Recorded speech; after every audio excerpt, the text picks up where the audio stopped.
Bom dia, boa tarde e boa noite. Bem-vindos a mais um Indicador de Sucesso. Eu sou Valdeli Cunha e junto com o Marlon Martins apresentaremos o episódio de hoje com o tema Motivação e Superação. Nosso convidado de hoje é José Luiz Tejon.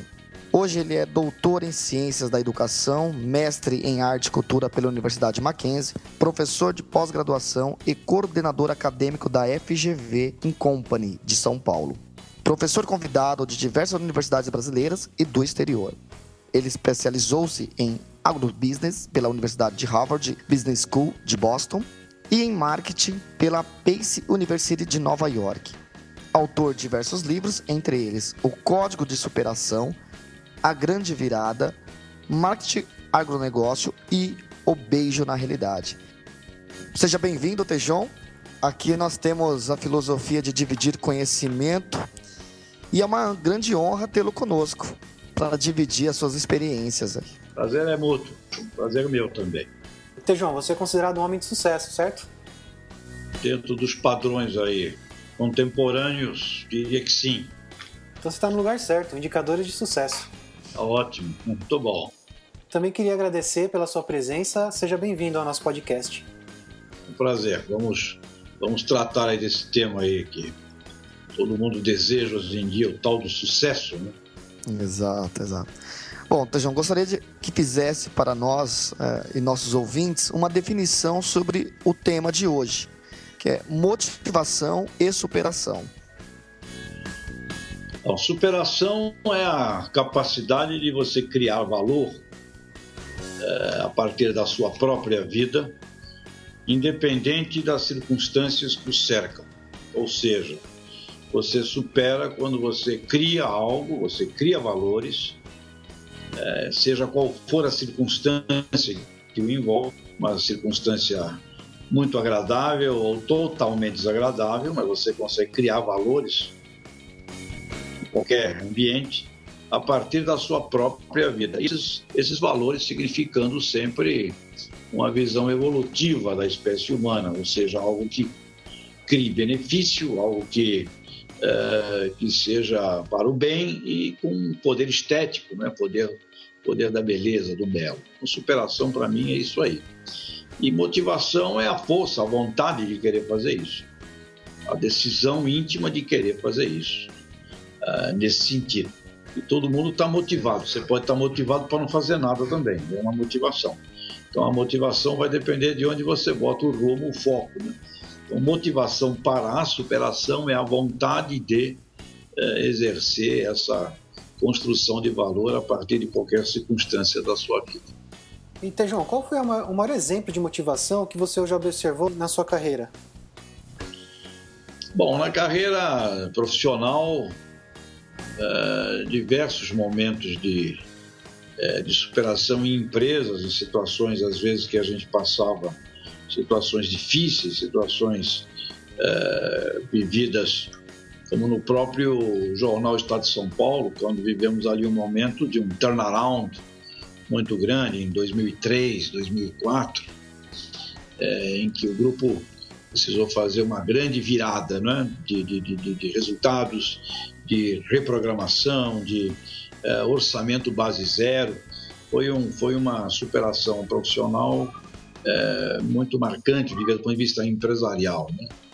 E ao longo de toda a carreira você vai ter sempre desafios desse tipo, uns mais agudos, outros menos agudos, mas é exatamente no momento mais difícil que você se prepara, que você adquire mais consistência para relativizar os desafios que não são tão críticos e agudos assim, e que às vezes por inexperiência você pode dar um tamanho a eles, uma dimensão a eles maior do que eles merecem. Então, somente a partir de momentos mais difíceis você consegue depois relativizar o tamanho dos obstáculos que vêm pela frente. Mas a vida é uma constante superação.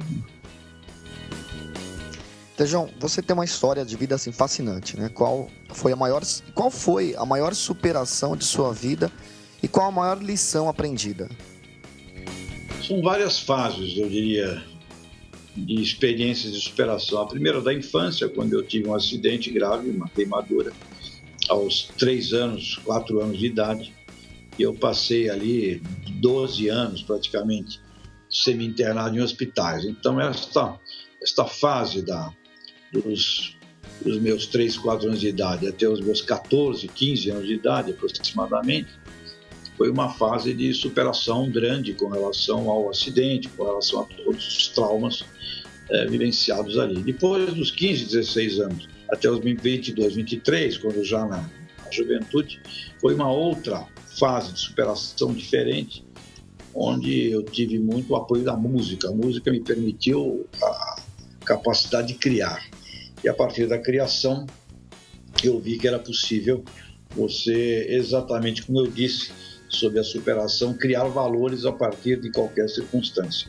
Então, a música e o movimento, com o teatro naquela época, em que eu fazia música para teatro, ganhei prêmio governador do estado naquele período, cheguei a ser um compositor teatral bastante nome naquela época, né? Numa época que o Brasil vivia uma dificuldade também, com o problema da ditadura militar, era uma situação de perseguições ali de 68 até 72, 73, quando eu vivi mais intensamente essa fase, e depois uma experiência já como profissional, como publicitário, que comecei na área de redação, e depois com uma carreira na área já profissional em empresas, dos meus 24, 25 anos em diante. E agora, nos últimos 3 anos, o outro desafio é um desafio onde já com essa experiência toda acumulada, eu me dedico hoje mais ao mundo da acadêmico, ao mundo das palestras, dos livros, de mentoring, e continuo sempre estudando, porque o estudo é algo que tem que fazer parte permanente de um processo de superação humana. Então eu estou nesse momento, ainda continuo meus estudos fazendo um doutorado na área de ciências da educação, ou seja, nunca parei de estudar. Então eu diria que a síntese mais importante de todas essas experiências foi aprender a aprender. Aprender a aprender é o que torna um ser humano, eu diria, com muito mais capacidade de ir ao futuro, porque vem o que vier, ele tem dentro dele aquela curiosidade do aprender. Então, seja o que for, você sempre vai aprender ali, com o bem, com o mal, são sempre lições de aprendizado. E acho que essa é a grande lição de toda essa minha experiência até agora. João, eu já estive em algumas de suas palestras, né? E você cita um exemplo da sua infância, como você relatou aí no começo da sua fala, e conta daquela experiência do foco nas batatas, né? O qual eu adaptei aí até para minha vida, né? Para você focar em determinadas coisas, para você superar alguma coisa. Seria nesse conceito mesmo da minha leitura, ou você tem outra? Quando você fala no foco nas batatas, né, aquela expressão usada por sua mãe, essa expressão é dada como superação também por você? Nós somos o resultado do foco. Qualquer ser humano, ele é resultado de onde ele bota a sua concentração. Se você bota a sua concentração nas desgraças, você inevitavelmente vai ver mais desgraças ainda. E você, com certeza, vai atrair mais pessoas falando de desgraças ainda. Se você bota o seu olho no progresso, na transformação, digamos assim, no sucesso, que significaria atenção de resultados, e presta atenção nisso, e mais ainda, presta atenção em quem faz isso, você também, inexoravelmente, vai ensinando o seu cérebro a olhar. Então, nós somos resultado de onde fixamos o nosso olhar, de onde fixamos as nossas atenções, e foco significa paixão. Então, você se transforma naquilo em que você é ensinado a prestar atenção. O exemplo da metáfora das batatas com a minha mãe adotiva, logo depois que eu tive o acidente, uns 2, 3 anos depois, eu fui para casa e aí tinha que sair à rua e não queria, né? Tinha muito receio de enfrentar o mundo por causa do acidente, de tudo. E ela me insistiu comigo para que eu fosse à feira, ajudá-la na feira livre, né? Os meninos daquela época acompanhavam as mães para ajudar as mães na feira, a trazer o carrinho de feira, a ajudar nas compras. E eu não ia, tinha medo, e ela insistiu muito até um dia que me arrastou, né, até a feira. E quando eu cheguei na feira, muito apavorado, desesperado, com muito medo, aquele bando de gente em volta para me ver, né? Não tinham me visto ainda. E aí estávamos ao lado de uma barraca que vendia batatas. E ela deu uma ordem para que eu prestasse atenção nas batatas, escolhesse batatas, ficasse pegando as batatas uma a uma com a minha mão e não prestasse atenção em mais nada a não ser em pegar as melhores batatas do saco de batata. E quando eu ia me distrair para olhar em volta, né, com aquele burburinho de gente querendo ver, fazendo comentários, né, em função do meu acidente, meninos e as outras mães, aquele movimento todo. E quando eu ia me prestar atenção naquele entorno ali da barraca, ela novamente me dava uma repreensão e me mandava prestar atenção nas batatas, fazendo alguma observação e que as batatas não estavam sendo bem escolhidas e que aquilo era muito importante para o almoço. E assim foi, me fez passar por essa primeira experiência de sair à rua, me fazendo prestar atenção no quê? Naquilo que me interessava, que era pegar batata, cebola, tomate, o alho, as laranjas, e não prestar atenção no burburinho da feira, porque aquilo, de fato, não traria nenhum benefício para mim. E essa metáfora das batatas me acompanhou a vida toda, né? Porque quando nós prestamos atenção naquilo que interessa, naquilo que é o seu bem, o seu melhor, nós eliminamos muita coisa negativa, e ao eliminar muita coisa negativa e ao focar naquilo que é importante para você, os caminhos parece que automaticamente abrem e automaticamente atraem energias e pessoas, inclusive, né?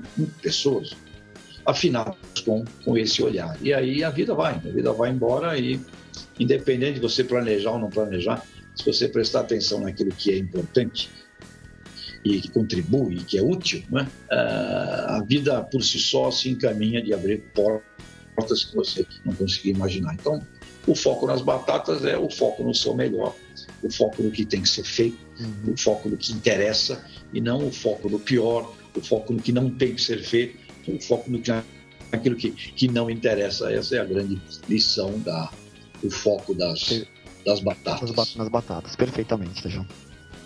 Tejão, falando sobre superação, sucesso, né? Qual dica que você poderia dar para os nossos ouvintes? Se tem uma dica, né, sobre esse tema. Você tem que manter sempre, como mais ou menos já disse até agora, você tem que manter uma capacidade de aprender, uma grande curiosidade com o mundo, fazer de cada experiência um aprendizado. Precisa botar uma atenção muito grande naquilo que interessa, eliminar as coisas que não interessam, porque tem muita coisa que atrapalha a vida das pessoas, porque elas se deixam levar por distrações, por fofocas, por conversas, por maledicências, por opiniões que não são pertinentes, e mesmo por se afinar muito com pessoas que têm uma visão extremamente negativa do mundo, pessimista do mundo, e só contam histórias mal sucedidas. Não que não haja o malévolo, que não haja os acidentes, eles existem, mas temos que saber que eles existem, porém nós temos que concentrar nosso aprendizado naquilo que progride. Então é uma capacidade interna de aprender, um olhar naquilo que progride, naquilo que tem uma consistência com relação ao futuro, uma criança interior que as pessoas têm que guardar dentro de si, que é um talento infantil de esperança permanente, de brincar, de curiosidade, de imaginação, de criatividade, e fundamentalmente ser uma pessoa muito apaixonada por um trabalho, gostar intensamente do que faz e ser muito bom naquilo que faz. Se você não for muito bom naquilo que faz, você será mediano. E ao ser mediano, ao ser mais ou menos, você nunca vai conseguir aquele resultado que nós atribuímos sendo o resultado do sucesso. O sucesso exige muita competência, muita qualidade, e sozinho não se faz nada. Você tem que ter equipe, você tem que ter grupo, você tem que participar de equipes, sejam equipes também bem intencionadas, valorosas, né? E também tem que saber que sorte existe. Você pode dar sorte, pode dar azar. Sorte e azar são coisas que existem. Um segundo a mais, um segundo a menos, muda a sua vida, e esses fatores também estão presentes, a incerteza. Mas do ponto de vista do que temos que fazer, é fazer muito bem feito tudo que formos fazer e criarmos relações humanas saudáveis e duradouras, não fecharmos a porta para ninguém, evitarmos ao máximo inimizades sem sentido, não é? E criarmos um grupo humano, porque esse grupo humano será sempre fundamental para que você não só atinja o sucesso, mas que você se mantenha nele. Perfeito, Tejão. Esse podcast fica por aqui. Quero agradecer imensamente aí o nosso convidado, José Luiz Tejão, pela participação no podcast e pela incrível experiência relatada. O nosso microfone do podcast, Tejão, fica aberto aí para os seus contatos, né, para o meio de divulgação do seu trabalho também. Fica à vontade. Muito obrigado a sua participação aqui conosco. Obrigado, Marlon. Agradeço muito aí o convite, esse papo com vocês e com os seus radiointernautas, teleinternautas, lembrando dessas redes sociais aí cada vez mais capilares. E o tema hoje, né, realmente, que é onde eu estudo, meu doutorado é a pedagogia da superação, eu vivo